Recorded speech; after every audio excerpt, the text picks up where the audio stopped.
त्यांचा दुसरा कार्यक्रम. मग ते गेल्यानंतर आपलंच राज्य ते नंतर आहे ना.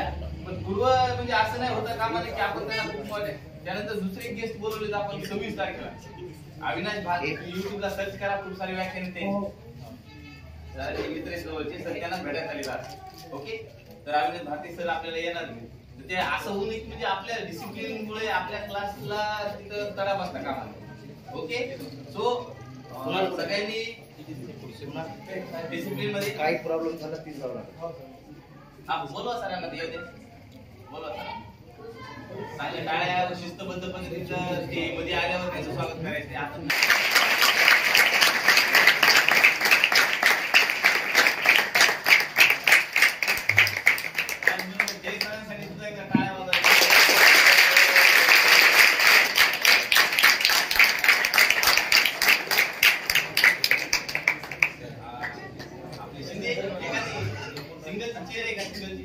सिंगल हेडेड चेअर आहे इकडे हॉलमध्ये. काही नाही, चेअर नाही ती आहे ना.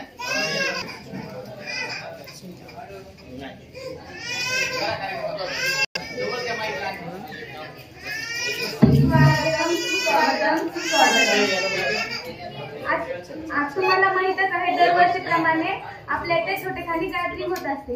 तर यावर्षी पण आहे. तर आपल्या कार्यक्रमाला प्रमुख पाहुणे म्हणून लाभलेले प्राध्यापक सुमेश सरांना मी विनंती करते की फोडून घे.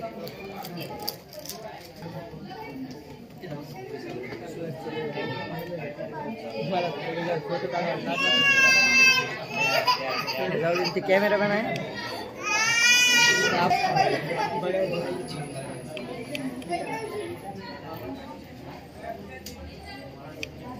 काय आवाज लावू ना.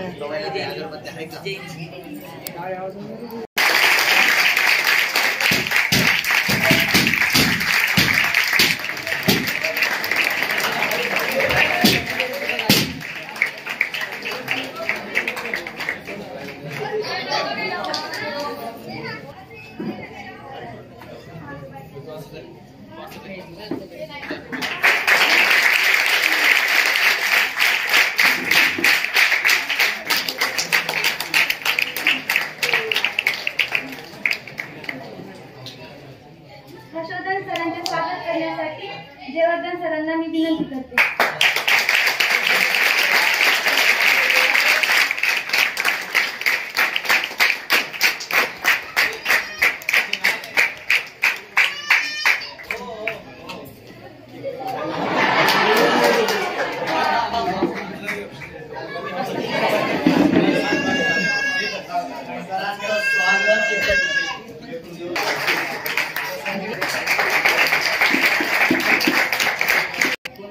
या तुमच्या स्नेहसंमेलनानिमित्त तुम्ही मला उद्घाटक म्हणून बोलवलं.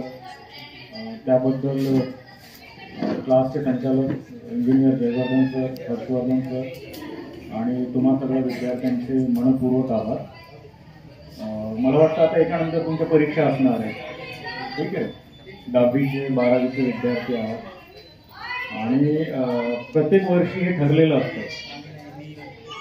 म्हणजे परीक्षांच्या पूर्वी स्नेहसंमेलनाचा कार्यक्रम आहे, त्यानंतर मग परीक्षा आहे आणि परीक्षेच्या पूर्वी आणखी एक कार्यक्रम असतो निरोप समारंभाचा.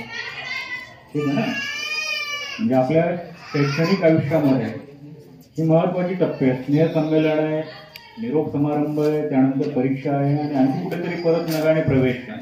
आपल्याला सातत्याने करावी लागते. आपल्या आयुष्याचे जसे जन्म आहे, मृत्यू आहे, विकास आहे, वृद्धी आहे आणि मृत्यू, त्या पद्धतीने हा जो सगळा कार्यक्रम आहे, स्नेहसंमेलन आहे, निरोप समारंभ आहे आणि परीक्षा आहे, हा सातत्याने आपल्या आयुष्यामध्ये शैक्षणिक आयुष्यामध्ये हे कार्यक्रम होत राहतात. मुळात जे आहे ते की आपलं हे जे वय आहे 10वी 12वीचं ते अत्यंत महत्त्वाचं आहे. म्हणजे एकाच वेळेला ते वेगळ्या अर्थाने आपल्याला पंख फुटण्याचं वय आहे.